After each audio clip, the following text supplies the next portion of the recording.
Bonjour à tous les amis, j'espère que vous allez bien. Aujourd'hui on se retrouve pour une nouvelle vidéo. Aujourd'hui on se retrouve pour une vidéo où on va parler de Bernardo Silva au Barça. Bernardo Silva est intéressé pour rejoindre le Barça. Le Barça fait d'une priorité Bernardo Silva pour ce mercato d'été 2022. Dans cette vidéo on va parler de son futur salaire. Aussi on va parler du prix, tout simplement le montant. Quel montant doit-on mettre pour recruter tout simplement Bernardo Silva. Et comme d'habitude, qu'est-ce qu'il pourrait rapporter au Barça, les points positifs et les points négatifs de ce transfert, aussi ses qualités et ses défauts. Comme d'habitude les amis, restez jusqu'à la fin de la vidéo, c'est très important. Je veux donner toutes les informations sur ce dossier. N'oubliez pas de me rejoindre sur Instagram, c'est très important, c'est dans la description. Ne perd pas plus de temps, c'est parti.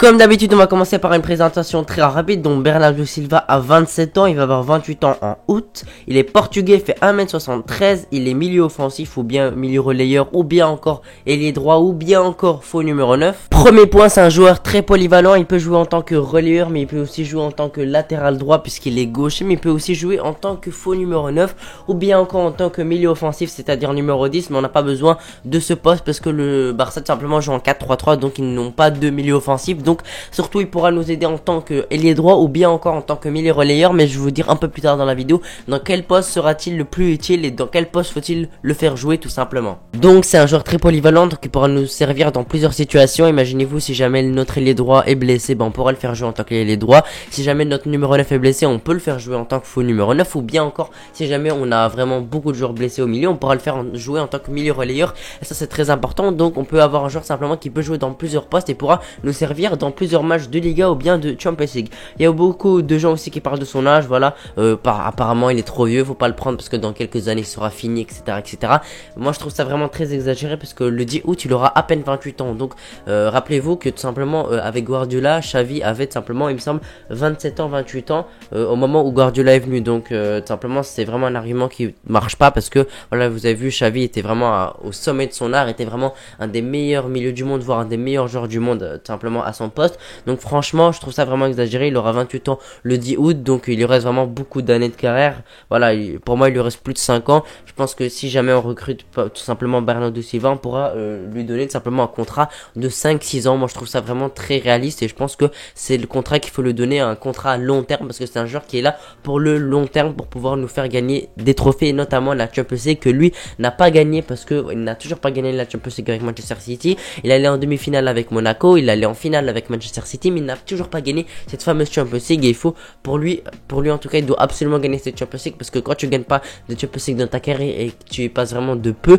c'est vraiment une source de frustration, comme par exemple Ibrahimovic ou bien Buffon. Voilà, franchement c'est vraiment quelque chose qu'il voulait absolument gagner et qu'ils n'ont pas gagné malheureusement. Donc s'il rejoint le Barça, c'est aussi pour gagner sa première Champions League, parce qu'il a déjà fait des très beaux parcours avec Manchester City, mais il n'a toujours pas gagné ce trophée. Donc ça c'est vraiment quelque chose à prendre en compte. Pour le montant du transfert, on parle tout simplement de 80 millions d'euros. Simplement Manchester City demande 80 millions d'euros. Le joueur est très intéressé pour rejoindre le Barça, mais tout simplement ils attendent, tout simplement Bernardo Silva attend l'autorisation tout simplement à City pour qu'il parte, et tout simplement ils se mettent d'accord entre le Barça et Manchester City pour un certain montant. Mais le montant on va en parler un peu plus tard. Simplement il va pas forcer de partir, il va pas faire grève pour partir de Manchester City parce que c'est quand même un très grand club, mais il voulait intéresser pour quitter Manchester City et il veut quitter Manchester City, mais il va pas forcer le pas. Tout simplement il attend tout simplement d'un accord entre le Barça et Manchester City pour une somme de 80 millions d'euros. Pour moi c'est vraiment un prix très honnête parce qu'il lui reste encore beaucoup d'années de contrat. Il me semble il lui en reste encore 4 il me semble, ou 3, ce qui est vraiment encore très long. Donc si on le prend gratuit, il aura 31 ans, 32 ans, donc ce serait vraiment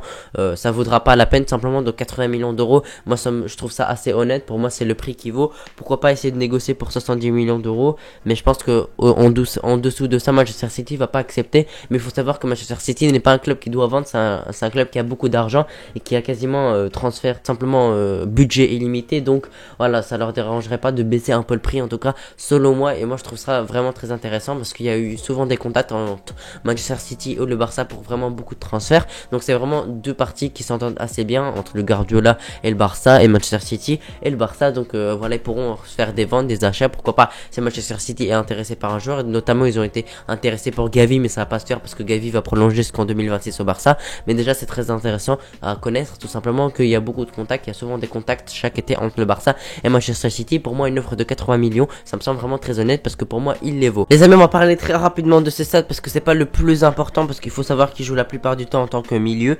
Donc en première ligue, en 165 matchs, 30 buts, 30 passes décisives, c'est vraiment pas mal. En Ligue 1, il a joué 101 matchs, 24 passes décisives, non 15 passes décisives pardon et 24 buts. Voilà, franchement c'est des bonnes stats pour un milieu parce que sachant qu'il joue des fois offensif mais la plupart du temps il joue en tant que milieu tout simplement. Donc franchement c'est vraiment des bonnes stats. C'est un joueur qui sait marquer, qui sait faire des passes décisives, qui sait faire jouer les joueurs tout simplement. Ça c'est quelque chose à prendre en compte également. C'est un joueur qui sait faire énormément de passes décisives mais qui sait aussi marquer, qui a mis souvent des très beaux buts dans sa carrière et cette saison également. Rappelez-vous tout simplement le but contre le Real Madrid où il met vraiment un très beau but en pleine lucarne.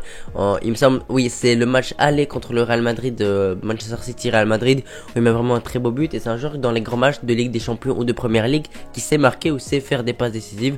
Donc ça c'est vraiment une très bonne chose à prendre en compte, sachant pardon que c'est un très beau milieu mais qui peut aussi jouer en attaque. Donc c'est vraiment un joueur très polyvalent sur ce point. Donc dans les grands matchs on peut le faire permuter, que ça soit par exemple au début de match il joue en tant que milieu relayeur et en deuxième mi-temps il joue par exemple en tant que ailier gauche par exemple. Mais la plupart du temps il joue ailier droit, mais on peut aussi le faire jouer en tant que ailier gauche. Il a joué dans plusieurs clubs, qui est d'abord Benfica. Il a commencé sa carrière au Benfica, puis il est allé à l'AS Monaco.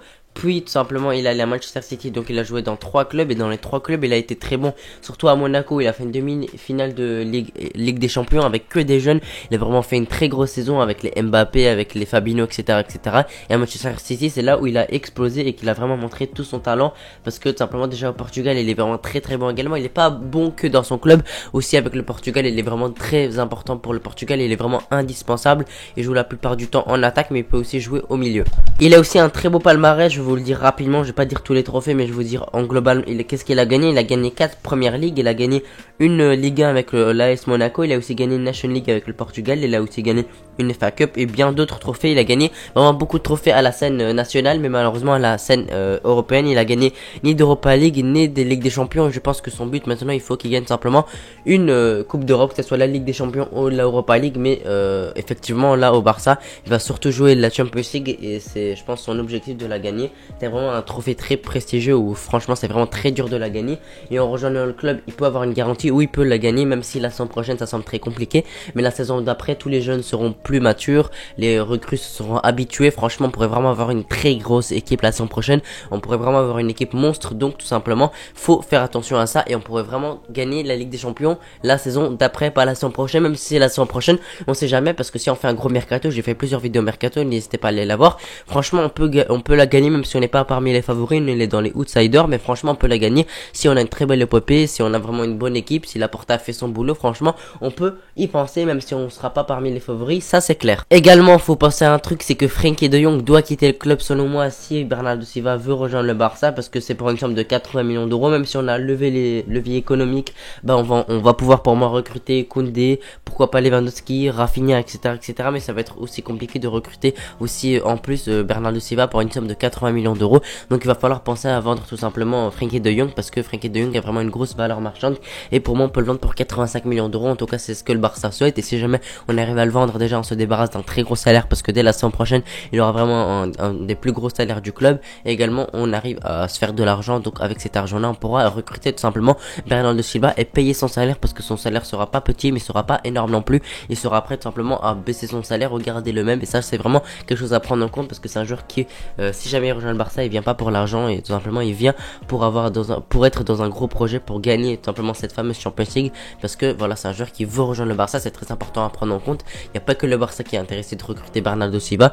Bernardo Silva aussi est prêt à quitter Manchester City pour le Barça, et ça c'est vraiment très important à prendre en compte. Et moi j'en suis vraiment très ravi d'avoir de ce genre de joueurs qui sont vraiment dans un très gros club, et malgré ça ils veulent rejoindre le Barça qui est pas très bien en ce moment, même s'ils se reconstruisent, même si on débute un très beau mercato, bah on n'est pas monstrueux non plus. Et ça c'est vraiment très bien d'avoir vraiment des joueurs comme ça, malgré qu'ils soient dans un grand club, ils veulent simplement aller au Barça. C'est vraiment c'est surtout une preuve que simplement le Barça fait toujours rêver. Il y a toujours beaucoup de joueurs qui veulent rejoindre le Barça, comme Lewandowski, comme Rafinha et d'autres joueurs. Il y a vraiment beaucoup d'exemples, je vais pas tous les citer maintenant. Voilà les amis, j'espère que vous avez apprécié cette vidéo. En tout cas Bernardo Silva au Barça, moi je dis totalement oui, pour son âge, pour ses performances actuelles, pour sa polyvalence, pour toutes ses qualités de frappe, de but, de frappe de loin, même de penalty, de vraiment tout. Il est vraiment très complet. Il peut même nous aider à tirer les coups francs et les coups pieds arrêtés dans les centres, etc. Donc franchement, ce joueur pourrait vraiment être un très gros renforcement, un renforcement majeur. Donc moi, je dis totalement oui. N'hésitez pas à me dire dans les commentaires si vous êtes plutôt pour ou plutôt contre à l'arrivée de Bernardo Silva en échange d'une vente de Frenkie de Jong, parce qu'il va bien falloir y passer si jamais Bernardo Silva doit rejoindre le Barça. Donc les amis, n'hésitez pas à me donner vos avis dans les commentaires. Moi, je vous remercie d'avoir regardé la vidéo jusqu'ici. N'oubliez pas de vous lâcher vos pouces bleus, ça me ferait beaucoup plaisir. N'oubliez pas de vous abonner, n'oubliez pas de lâcher un commentaire pour le soutien et aussi pour donner votre avis. Et nous, on perd pas plus de temps. Voilà, tout simplement, on va se retrouver pour une prochaine vidéo Actu Football ou Mercato. Merci d'avoir regardé la vidéo. Je vous souhaite une très bonne journée.